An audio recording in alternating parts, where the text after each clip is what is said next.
I want to just give you a very brief reflection on a scripture passage that has been in my heart from the very beginning. I should tell you that this whole thing started, never invite the Lintzes for dinner is the thing. So invited Rick and Ann to come over just to have dinner with us, and we're sitting and talking, and anyway, I said, so what are you going to do about the deanship thing?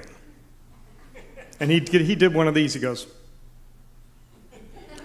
and my heart sank.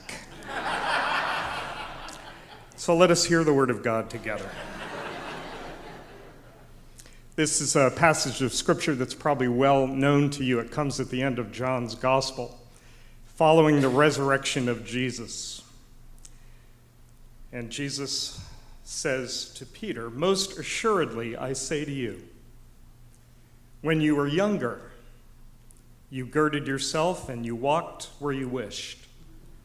But when you are old, you will stretch out your hand and another will gird you and carry you where you do not want to go. This he spoke, signifying by what death he would glorify God. And when he had spoken this, he said to him, follow me. Lord, may the words of my mouth and the meditations of our hearts be always acceptable in your sight, O God, our strength and our Redeemer. Amen.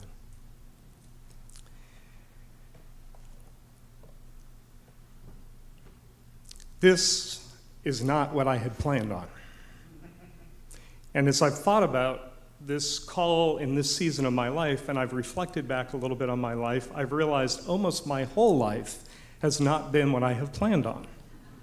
I didn't want to go into the ministry. I did an MA in theological studies back in the day here at Gordon-Conwell. I thought I'd probably work in the business world and teach in a local church as an elder and just kind of help out.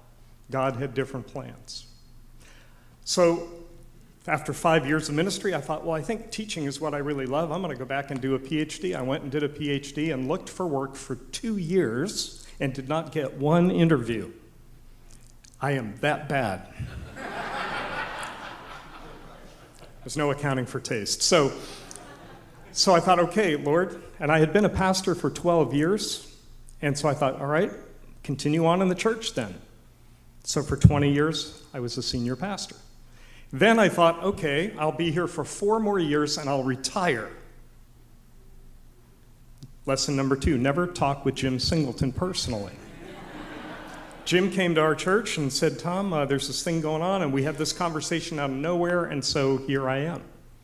And I was sitting down in student apartments where I was camped out for the second interview, and it was snowing. It was January. Snow is coming down. I'm having coffee right before coming up. And I was praying, Lord, what are you doing? This isn't the plan. And I heard God say to me, and it makes me teary to think of it again. Do you remember your dream of teaching? I know you have forgotten that dream. I have not. Now you actually have something worth sharing. Okay. So I came and I thought, this is great. I'm going to be able to do formation and discipleship work and teach. This is great. And it's kind of, a nice way to kind of do a capstone project after 32 years of ministry. This will be wonderful. And then Rick and Ann came for dinner. And I'm like, dang it. And Jim Singleton gave me some words of wisdom. He said, Tom, just because there's an opportunity doesn't mean there's a call.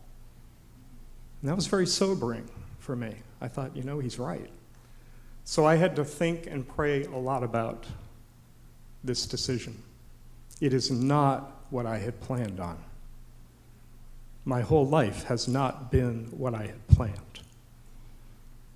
What about yours? See, here's the thing. We're not in charge of our lives. It's not our call. When we say yes to Jesus, we say yes to dying with him. We say yes to the death of our own dreams and our own visions and our own plans for what we think our lives should be about. And that's what it means to be in his charge and in his care. This is what it means to say that he's Lord of my life. And the beautiful thing is this. Every time we say yes to that call, God blesses our socks off. He does great and wonderful things. Now let me be clear. I have my colleagues on the faculty here, so I want to say this publicly. I do not desire crucifixion. Amen. I really don't. I desire to love you and to serve you and do the best I can as a church guy who's just trying to figure out what it means to be on a faculty. But I do know this, that at the center of every calling, there is a death to self. May it be so for you, in order that you might fulfill his purpose for you. Will you pray with me? God, we thank you for this wonderful life that you've given to us, and so many who are already here, all of us in some way have said no to other things that we might say yes to you. And I pray that you'll bless us, all of us as a community, faculty, students, staff. Help us to understand what it means to be your disciple. Help us to trust you with our calling. We pray these things in Jesus' name. Amen.